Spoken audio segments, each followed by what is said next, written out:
Hey guys, welcome back to another tutorial video. So in today's video I'll show you how to enable higher frame rates in PUBG Mobile.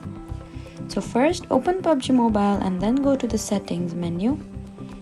Now open the graphics section and look for the available frame rate options.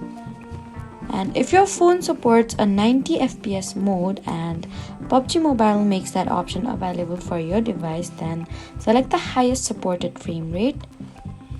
For that, you may need to lower the graphics quality to maintain a stable frame rate.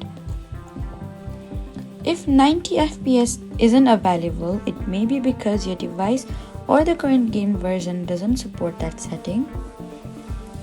You need to avoid using modified game files or unofficial tools to force unsupported frame rates, because this can cause instability and may put your account at risk. So you can't legitimately force 90 FPS on every phone, but you can use the highest frame rate option officially supported by your device. That was it for the video. Please do not forget to like, comment and subscribe for more helpful tutorials. Thank you for watching.